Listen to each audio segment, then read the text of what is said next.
Evaluate integration of 1 dx divide root over 3 minus 4x। Hello dears, topic जो है वो है इंटीग्रेशन। क्लास 12 से है, इंजीनियरिंग और कॉम्पिटिटिव एग्जाम्स के लिए भी। इसको इंटीग्रेट करना है, दिया है 1/√3 माइनस 4x दिया है, तो इज इक्वल्स टू, इसको हम लिख सकते हैं 1/, देखो रूट का मतलब क्या होता है, पावर 1/2 है ना। रूट का मतलब पावर 1/2, तो 3 माइनस 4x का होल पावर 1/2 होगा, पावर 1/2 dx। क्या करो इसमें, ये जो है 3 माइनस 4x, ये क्या है, नोमिनेटर या डिनोमिनेटर? डिनोमिनेटर है, हम इसको नोमिनेटर बना देते हैं, ऊपर ले जाना, नीचे से ऊपर। तो ये जो पावर है क्या है, प्लस से माइनस हो जाएगा। So is equals to integration 3 minus 4x का होल पावर माइनस 1/2 dx होगा, यही है। अब क्या करो इसमें, इसको इंटीग्रेट कर दो आप। तो इसके लिए दो मेथड है, एक डायरेक्ट है और एक पुटिंग वाला मेथड है ना, पुटिंग वाला मेथड। तो इसमें सबसे पहले हम डायरेक्ट वाला करते हैं। इज इक्वल्स टू, देखो डायरेक्ट करने के लिए 3 माइनस 4x, ये जो टर्म है 3 माइनस 4x, इसको x मान लो, और जो पावर -1/2 इसको n मान लो। तो यहां से एक फॉर्मूला है, क्या है formula, x to the power n dx is equals to x to the power n plus 1 divide n plus 1, अरे वो कांस्टेंट c, ये फॉर्मूला लगा देना है।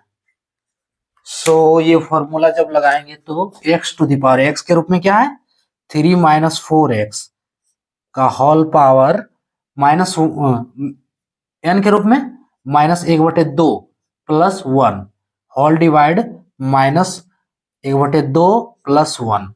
अब देखो ये फॉर्मूला पे हम इंटीग्रेशन कर दिए इसका।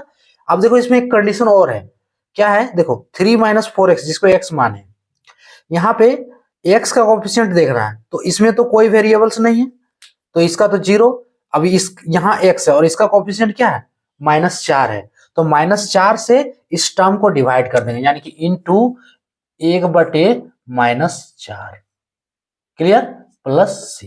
अब इसको, ये इंटीग्रेशन हो गया। अब इसको कैलकुलेट कर दो, तो is equals to 3 minus 4x का होल पावर, ये तो 1/2 होगा है ना, एक में 1/2 माइनस करना है तो 1/2, और नीचे वाला भी 1/2 होगा, इनटू -4 है, तो -4 को यहां लिख सकते हैं -4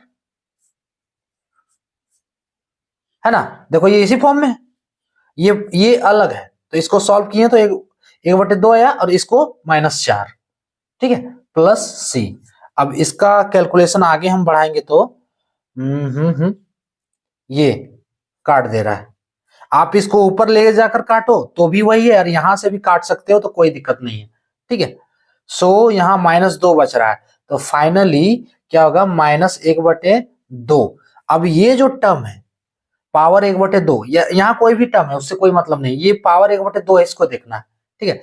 इसका पावर 1/2, तो ये किसके बराबर है, रूट के बराबर है, यानी कि इस पूरे टर्म रूट ओवर हो जाएगा इस पूरे टर्म में, तो √3 माइनस 4x, यही इसी को किए थे ना पावर 1/2, देखो इसी रूट को किए थे पावर 1/2, उसी टर्म में ले आए, प्लस c इसका आंसर, क्लियर। अब अगला जो मेथड है पुटिंग वाला, ठीक है, तो पुटिंग वाला के लिए हम यहां से शुरू करते हैं, यहां से 3 माइनस 4x, जहां से डिफरेंशिएशन कर रहे हैं, तो 3 माइनस 4x की जगह पे हम t पुट करेंगे,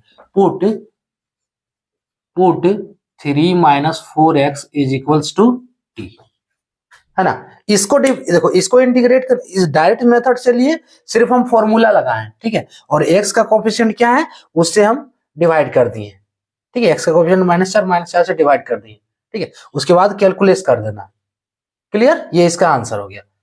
अब देखो ये पुटिंग वाला मेथड, तो 3 माइनस 4x बराबर हम क्या पुट किए हैं, t। अब इसको दोनों साइड डिफरेंशिएट कर दो, किसके रिस्पेक्ट में, x के रिस्पेक्ट में, तो ये होगा 3 कांस्टेंट है तो 0 -4 इंटू एक्स का डिफरेंशिएशन एक्स के रिस्पेक्ट में 1 is equals to d t by d x, -4 equals to d t by d x. अब इससे हम dx निकाल लेते हैं, तो dx बराबर हाँ -1/4 dt, -1/4 dt, ये dx का वैल्यू निकला। अब देखो इस इक्वेशन से 3 - 4x क्या मान है, इज इक्वल्स टू t, तो t का पावर कितना है -1/2, उसके बाद dx, यहां जो dx है dx बराबर कितना निकाले -1/4 dt। अब इसको इंटीग्रेट करो तो इज इक्वल्स टू कितना होगा, देखो -1/4 को पहले बाहर कर लो आप, ठीक है, -1/4, 1/2 नहीं 1/4 है, इसको बाहर कर लो। उसके बाद क्या बच रहा है, इंटीग्रेशन t का पावर -1/2 dt। क्या ये इसी फॉर्म में है, यहां सिर्फ x का फॉर्म है, लेकिन x की जगह पे यहाँ पे t है, फॉर्मूला यही लगेगा, देखो सेम है। So is equals to -1/4 x to the power n+1, तो t to the power n+1, n की जगह पे -1/2 + 1 डिवाइड -1/2 + 1, ठीक है, और एक कांस्टेंट c, इसको अब सॉल्व करो तो -1/4 ये हो गया। अब t का पावर -1/2, अरे इसको तो कैलकुलेट किए यही ना, 1 में 1/2 घटाना, तो t का पावर कितना हो गया 1/2 डिवाइड, अब इसका हो गया 1/2, ठीक है। यहां से देखो, चलो पलट दे रहे हैं उसके बाद काटते हैं, ठीक है, पलट दे रहे हैं तो इसको हम लिखेंगे +c, इसको जब लिखेंगे तो -1/4 इंटू 2, और t के जगह पे क्या है, t के जगह पे क्या है 3 - 4x, इसके जगह डाल दें, नहीं तो चलो इसका पहले √t कर लेते हैं। देखो t का पावर 1/2 तो √t, उसके बाद हम डालेंगे +c। अब देखो ये कट जा रहा है ना, 2 दूनी 4, क्या बच रहा है -1/2, ठीक है, √t के जगह पे क्या है जो हम पुट किए थे 3 - 4x, तो 3 - 4x + c इसका आंसर।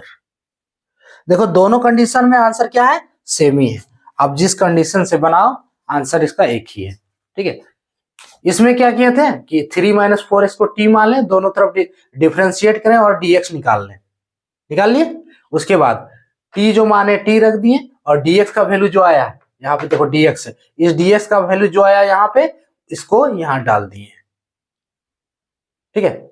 यहाँ क्या है कि dt होगा dt, ठीक है, dx लिख दिए, यहाँ dt होगा, ठीक है। अब इसको सॉल्व कर देना है ना, अरे इसमें dt होगा, अरे dx का वैल्यू निकाले नहीं ये वाला, इसकी जगह पे dt होगा, इसको सॉल्व कर देना, दोनों का आंसर सेम है। तो ये था टॉपिक।